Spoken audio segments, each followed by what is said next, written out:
यह कहानी एक ऐसी गांव की है जहां पे एक गरीब किसान बिरजू रहता था। वह हमेशा कर्जे में दबा रहता था क्योंकि उसके पास कुछ काम नहीं था। बिरजू भाई, तुम्हारा कर्ज बहुत ज्यादा हो गया है।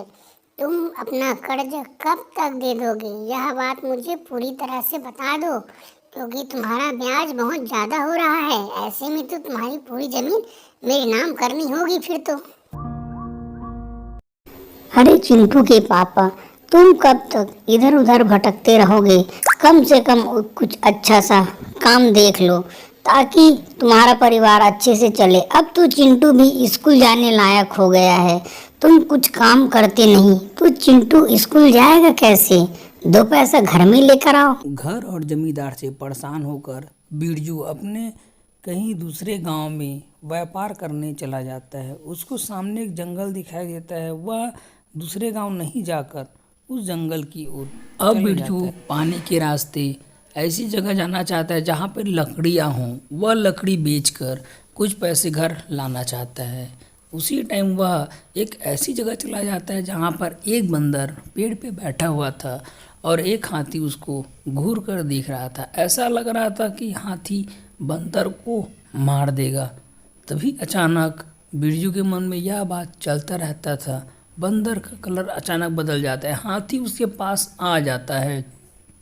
हाथी हंसने लगता है, कहता है कि इस बंदर को तो मैं अब मार ही दूंगा। बिरजू यह सब सुनकर चिल्ला देता है और बंदर वहाँ से भाग जाता है। बंदर के भागते ही हाथी उस पर कूद पड़ता है। अब अचानक हाथी बंदर के पीछे चला जाता है। वह बंदर कोई नहीं, एक परी था जो बिरजू के सामने आ जाता है। अब परी बिरजू को कहता है, अरे बिरजू, तुम्हारी वजह से मेरी जान बच पाई है। तुम अगर नहीं होती तो मैं आज मर ही जाता। बताओ तुमको क्या चाहिए, तुमको क्या मांगना है, जल्दी बताओ। बिरजू यह सब सुनकर खुश तो होता है, लेकिन उसे अपने कमाई का ही पैसा चाहिए था।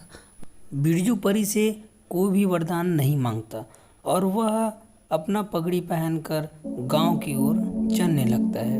वह जिस गाड़ी से आया था उस बैलगाड़ी से वह अपने गांव की ओर चला जाता है। बिरजू यह सोचता रहता है कि अगर मैंने कुछ मांग लिया रहता तो बिना काम का मेरे को कुछ मिल जाता।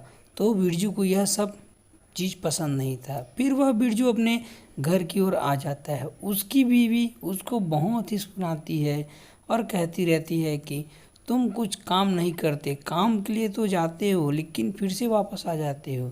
बिरजू क्या ही बताए अपने पत्नी को कि वह एक परी को आज मरते मरते बचा लिया। तभी अचानक बिरजू का पीछा करते करते वह परी उसके घर की ओर आ जाता है। यह बात बिरजू को पता नहीं रहता। वह परी दोनों को देख लेता है कि बिरजू अपने पत्नी की बात इतने सारे सुन रहा था। अगर कोई दूसरा व्यक्ति होता तो वह घर छोड़कर चला जाता।